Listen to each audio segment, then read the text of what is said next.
Assalamualaikum warahmatullahi wabarakatuh. Salam sejahtera untuk kita semua. Para mahasiswa sekalian, kita akan belajar mengenai hukum jaminan. Ini materi untuk pertemuan yang pertama.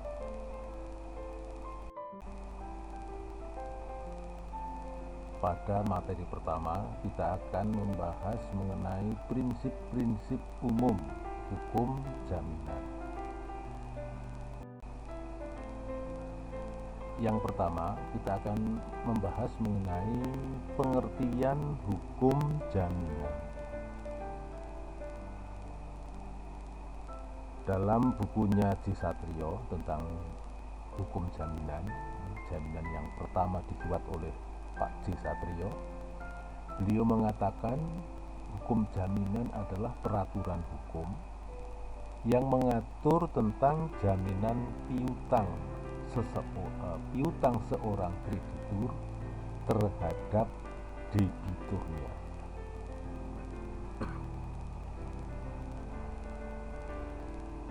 Peraturan hukum yang mengatur tentang jaminan piutang seorang kreditur terhadap debiturnya. Maksudnya bahwa hukum jaminan ini peraturan hukum yang melindungi, menjamin piutang-piutang, tagihan-tagihan seorang kreditur terhadap debiturnya.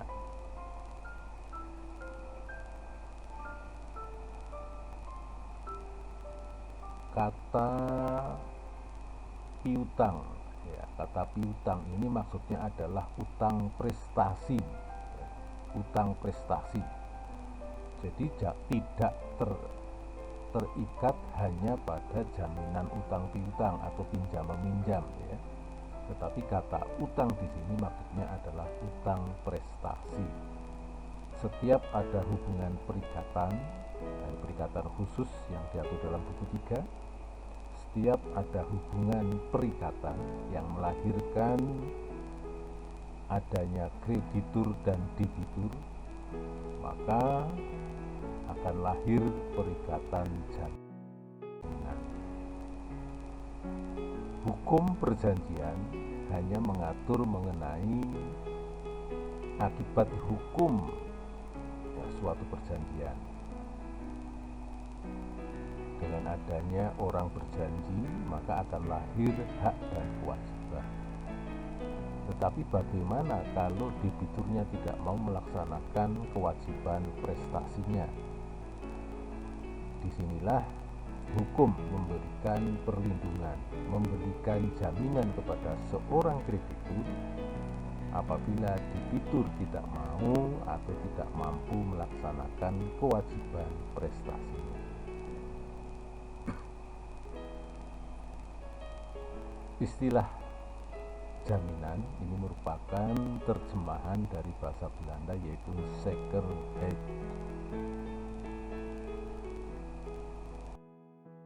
Lalu ada istilah lain zekerheidsrechten yang dimaksud dengan hukum jaminan. Dalam bahasa Belanda, rechten ini bisa bermakna hak, bisa juga diartikan sebagai jaminan. Jadi zekerheidsrechten bisa juga bermakna hak jaminan, bisa juga bermakna hukum jaminan. Dalam bahasa Indonesia, istilah jaminan ini juga mempunyai beberapa padanan kata. Ada istilah jaminan, lalu ada kata tanggungan, lalu ada kata agunan, dan beberapa istilah. Khususnya kalau kita mengambil bahasa-bahasa dari hukum adat, juga banyak istilah-istilah yang maksudnya adalah jaminan. Dengan demikian, yang dimaksud dengan hukum jaminan ini adalah upaya dari hukum untuk memberikan perlindungan atau memberikan jaminan kepada kreditur dalam rangka mempertahankan dan melaksanakan haknya guna mendapatkan pelunasan piutangnya dari seorang debitur. Aturan hukum ini menjadi penting ketika debitur tidak mau atau tidak mampu berprestasi. Dalam keadaan normal, seorang kreditur bisa menagih kepada debitur untuk melunasi hutangnya. Tetapi dalam keadaan di mana debitur tidak mau atau tidak mampu berprestasi, barulah kemudian timbul masalah. Disinilah pentingnya hukum jaminan, memberikan sarana, memberikan kemudahan kepada kreditur untuk tetap bisa mendapatkan pelunasan piutangnya ketika berhadapan dengan debitur yang tidak mau berprestasi atau debitur yang wan prestasi.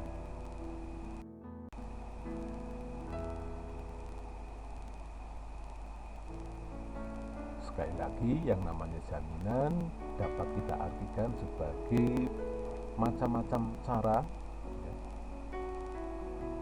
atau metode agar kreditur dapat terjamin dalam pemenuhan tuntutan piutangnya.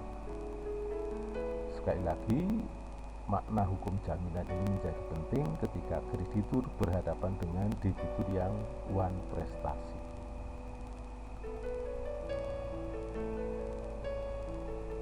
Sekali lagi, dengan demikian yang dimaksud hukum jaminan adalah peraturan hukum yang memberikan perlindungan, memberikan kemudahan-kemudahan atau sarana-sarana bagi kreditur untuk mendapatkan pemenuhan piutangnya dari seorang kreditur, dari seorang debitur, manakala debitur wan prestasi.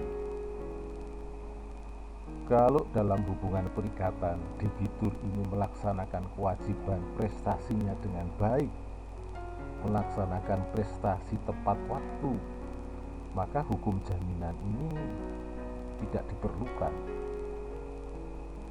Letak fungsi hukum jaminan adalah ketika seorang kreditur berhadapan dengan debitur yang wan prestasi.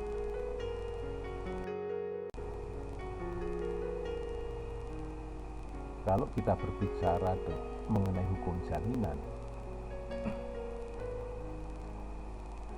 perikatan jaminan ini termasuk dalam kelompok asesor verbintenis atau perikatan yang asesor. Apa itu perikatan asesor? Yaitu perikatan tambahan. Perikatan tambahan yang bersangkutan dengan suatu perikatan pokok. Jadi perikatan tambahan ini diadakan berkaitan dengan telah timbulnya suatu perikatan pokok yang lain. Perikatan tambahan ini diadakan sebagai jaminan pemenuhan dari perikatan pokok itu.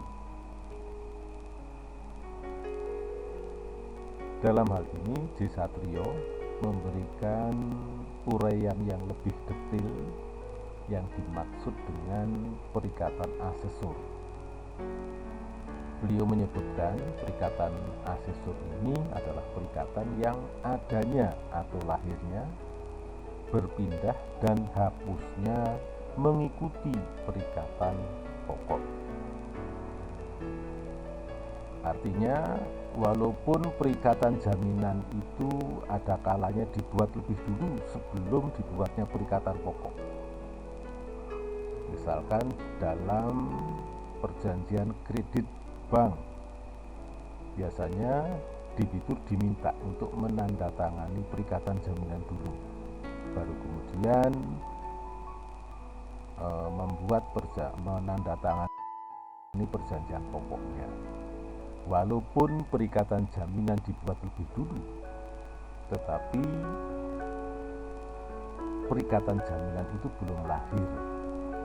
Ya, perikatan jaminan itu baru lahir kalau perikatan pokoknya sudah lahir, sudah dibuat. Begitu juga kalau perikatan pokoknya ini berpindah kepada orang lain, maka perikatan jaminan ikut berpindah. Berpindahnya perikatan pokok bisa karena sesi, bisa karena subrogasi. Nah, ini akan membawa akibat perikatan jaminannya ikut berpindah. Kalau perikatan pokoknya hapus, maka secara otomatis perikatan jaminannya juga ikut hapus. Untuk memahami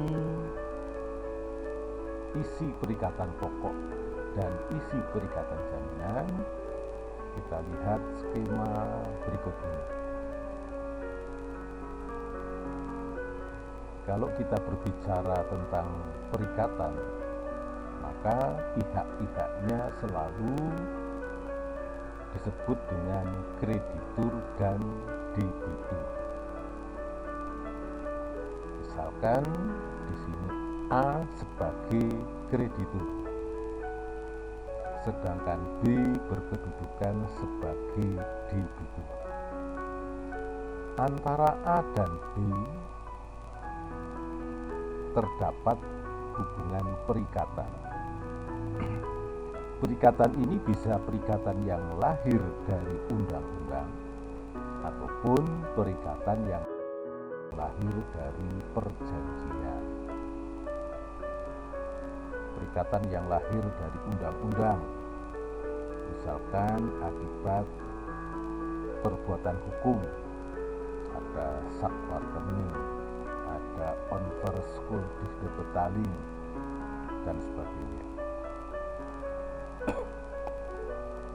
Ada lagi pembayaran tak terutang.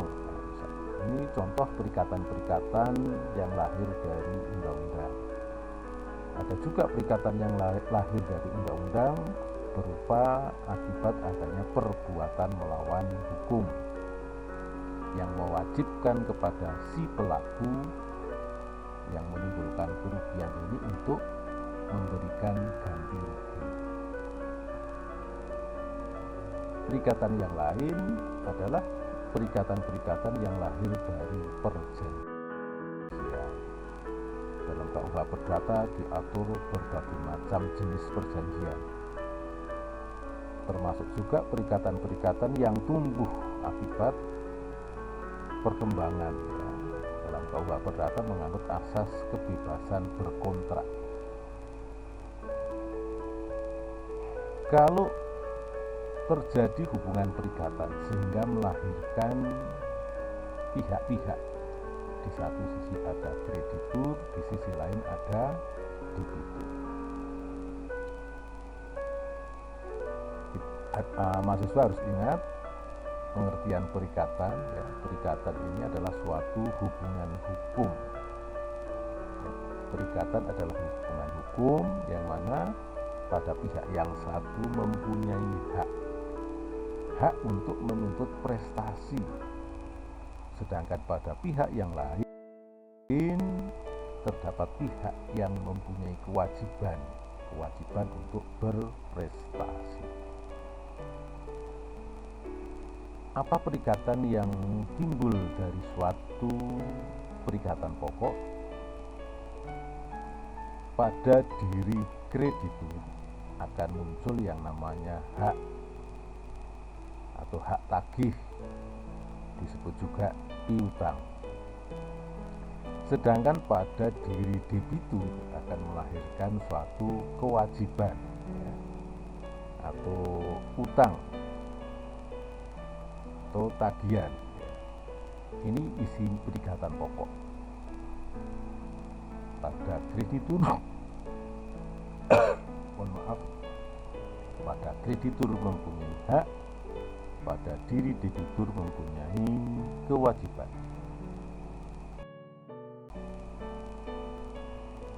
Setiap ada perikatan pokok menurut undang-undang ini secara otomatis nanti akan lahir yang namanya perikatan jaminan. Undang-undang mengikat bahwa dalam setiap ada hubungan perikatan akan lahir perikatan jaminan.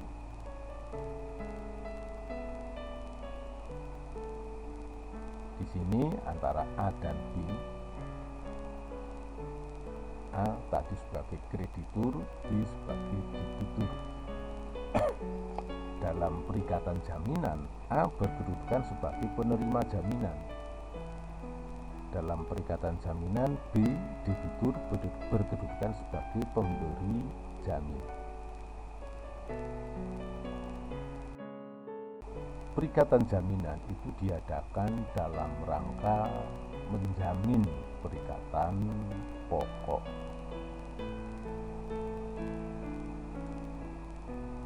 Inilah yang dinamakan perikatan jaminan. Jadi setiap ada hubungan perikatan yang kita namakan perikatan pokok, maka akan lahir perikatan jaminan. Perikatan jaminan ini juga menimbulkan hak dan kewajiban bagi para pihak. Yang pertama, bagi kreditur lahir perikatan yang namanya fordering. Fordering ini adalah hak seorang kreditur untuk menuntut penyitaan dan pada akhirnya menuntut penjualan kekayaan debitur.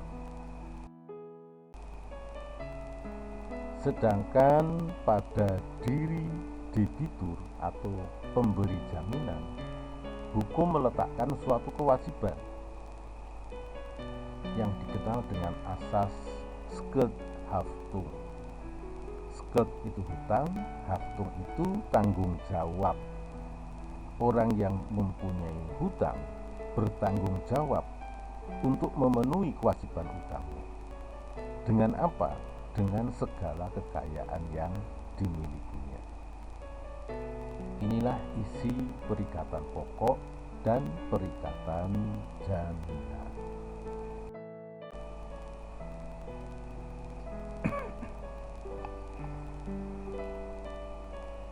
KUH Perdata ini pada prinsipnya mengatur mengenai hubungan personal, hubungan pribadi antara orang dengan orang. Jadi kalau kita berbicara tentang hukum jaminan, sesungguhnya juga hubungan antara orang dengan orang. Tetapi di dalam lalu lintas kehidupan, peranan bank ini sangat penting, di mana yang paling banyak menerapkan hukum jaminan adalah bank. Di dalam perikatan atau perjanjian antara bank dengan nasabahnya, kita mengenal yang namanya perjanjian kredit. Dalam hukum perbankan disebutkan kredit adalah penyediaan uang atau tagihan yang dapat dibersamakan dengan itu berdasarkan persetujuan atau kesepakatan pinjam-meminjam antara bank dengan pihak lain yang mewajibkan pihak peminjam untuk melunasi utangnya setelah jangka waktu tertentu dengan pemberian bunga. Jadi perjanjian kredit ini adalah perjanjian antara bank dengan debitur nasabah atau penerima kredit.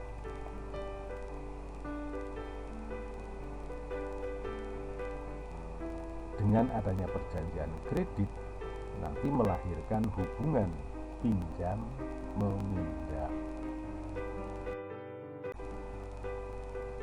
Ada perbedaan antara perjanjian kredit dengan perjanjian pinjam meminjam yang diatur di dalam Kitab Undang-Undang Hukum Perdata.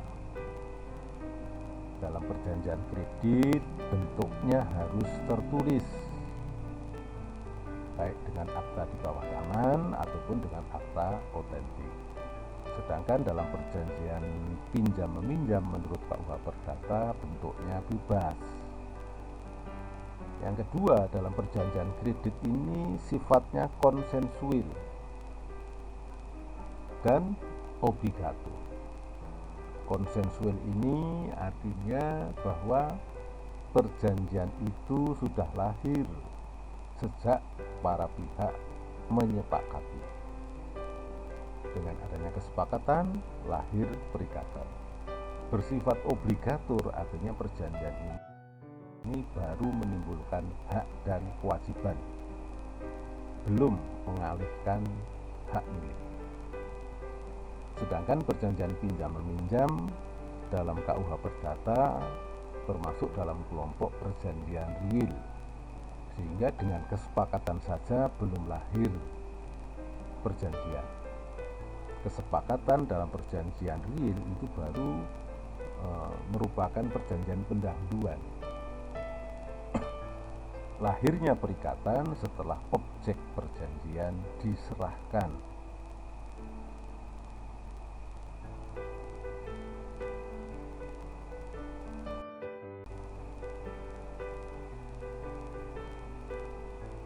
Di sini kita akan membahas mengenai fungsi jaminan kredit.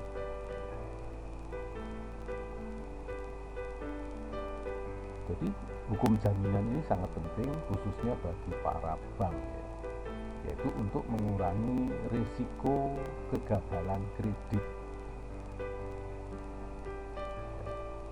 Jaminan diperlukan untuk mengurangi risiko kredit berupa kegagalan peminjam membayar kewajibannya kepada bank.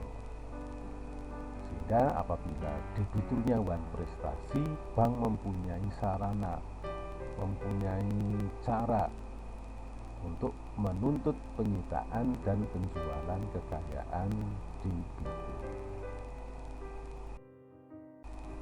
Dalam hukum perbankan, ini khusus dalam hukum perbankan, jaminan ini dibedakan menjadi jaminan pokok dan jaminan tambahan. Apa itu jaminan pokok? Yaitu jaminan yang berupa barang atau objek yang langsung dibiayai dari kredit itu. Jadi misalkan kredit itu tujuannya adalah untuk pembelian rumah, maka jaminannya adalah rumah yang dibiayai dengan kredit tersebut. Inilah yang dalam hukum perbankan disebut dengan jaminan pokok. Sedangkan yang disebut dengan jaminan tambahan ini bisa berupa barang, bisa juga berupa orang. Jadi bisa jaminan kebendaan, bisa juga jaminan perorangan.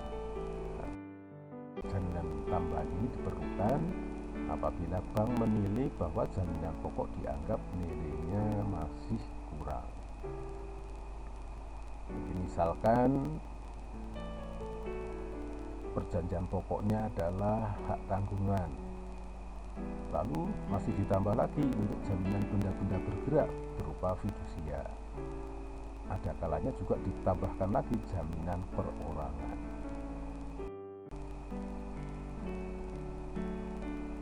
Ini kegunaan jaminan atau kegunaan hukum jaminan. Yang pertama, memberikan hak dan kekuasaan kepada bank atau secara umum adalah kepada kreditur untuk mendapatkan pelunasan dari hasil penjualan barang-barang jaminan, khususnya apabila debitur melakukan wan prestasi. Dari penjualan benda-benda debitur ini bisa untuk membayar utang debitur yang sudah diperjanjikan dalam perjanjian. Jadi di sini diawali dari tindakan menuntut penyitaan kekayaan debitur yang kemudian diikuti dengan penjualan kekayaan debitur.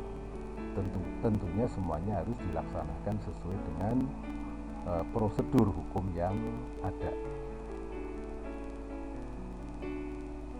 Fungsi yang lain adalah menjamin agar debitur berperan serta dalam transaksi untuk membiayai usahanya. Artinya kredit itu dimaksudkan untuk kegiatan usahanya, sehingga kemungkinan untuk meninggalkan usahanya atau proyeknya dengan merugikan diri sendiri atau perusahaannya dapat dicegah, atau sekurang-kurangnya kemungkinan untuk berbuat demikian dapat diperkecil. Jadi dengan adanya penyaluran kredit, usaha debitur menjadi hidup kembali atau menjadi lebih berkembang. Nah, tentunya dengan kondisi seperti itu, maka debitur juga menjadi lebih bersemangat, lebih bertanggung jawab terhadap kegiatan proyeknya atau kegiatan usahanya.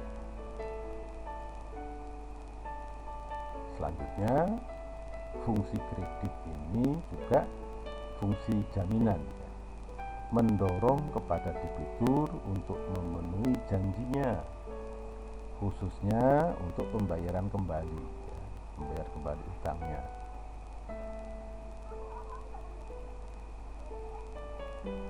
Agar debitur ataupun pihak ketiga yang bertindak selaku penjamin tidak kehilangan kekayaan yang telah dijaminkan kepada bank. Karena kalau kreditnya tidak dibayar, pada akhirnya bank akan menuntut penyitaan dan eksekusi atau penjualan kekayaan debitur.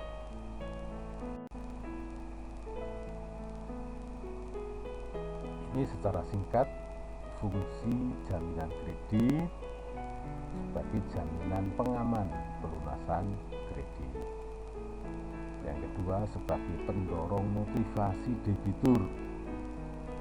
Nah, yang ketiga, terkait dengan pelaksanaan ketentuan-ketentuan perbankan. Karena bank ini bertanggung jawab, ya, dia memutar uang milik masyarakat, sehingga bagaimana kreditnya ini harus berjalan dengan baik. Jangan sampai ada kredit macet dan tidak bisa diselesaikan.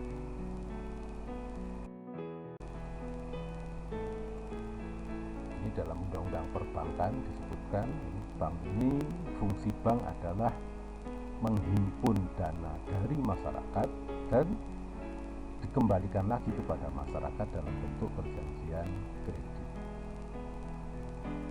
Nah, ini bank dan masyarakat, ya,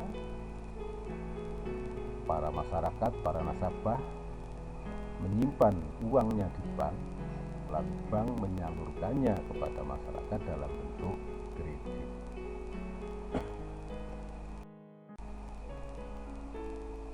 Dalam kaitannya ini, undang-undang menetapkan bahwa bank juga harus menerapkan prinsip kehati-hatian yang dikenal dengan formula 5C.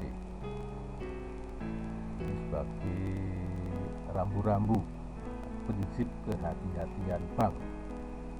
Pertama, bank harus mengenal watak atau karakter debiturnya. Apakah debiturnya ini orang yang bisa dipercaya, bertanggung jawab ataukah tidak. Lalu kemampuan atau capacity, ya, ini kemampuan dalam aspek ekonominya. Lalu ada modal, kapital, ini modal usahanya itu berapa.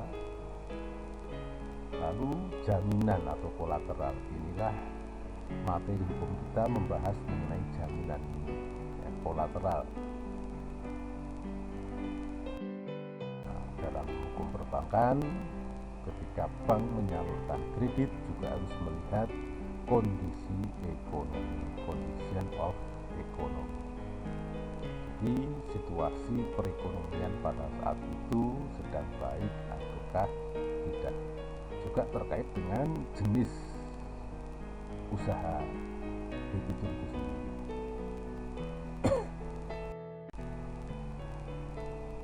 Sekarang kita bicarakan mengenai pengaturan hukum jaminan. Di mana kita bisa menemukan aturan hukum jaminan? Yang pertama, kita lihat ketentuan di dalam KUH Perdata. Dalam KUH Perdata, pertama kita lihat dalam buku 2 Kitab Undang-Undang Hukum Perdata. Yaitu pertama di dalam bab 19. Judulnya tentang piutang-piutang yang diistimewakan atau privilege. Ini sesungguhnya judul ini kurang tepat ya, karena di dalam bab 12 ini sebetulnya tidak hanya diatur tentang privilege, tapi juga diatur tentang prinsip-prinsip umum hukum jaminan. Lalu pada bagian selanjutnya baru diatur mengenai piutang yang diistimewakan atau privilege. Lalu kita temukan juga di dalam bab 20 ini yang membahas tentang gadi, dan pada bab 21 yang mengatur tentang hipotek. Inilah beberapa pengaturan hukum jaminan yang terdapat dalam buku 2 Kitab Undang-Undang Hukum Perdata.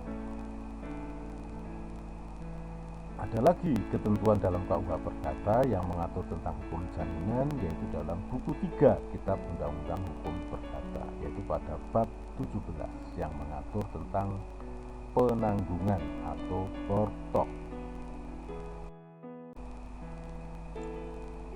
Di samping ketentuan hukum jaminan yang terdapat di dalam KUH Perdata, juga terdapat ketentuan hukum jaminan yang diatur di luar Kitab Undang-Undang Hukum Perdata.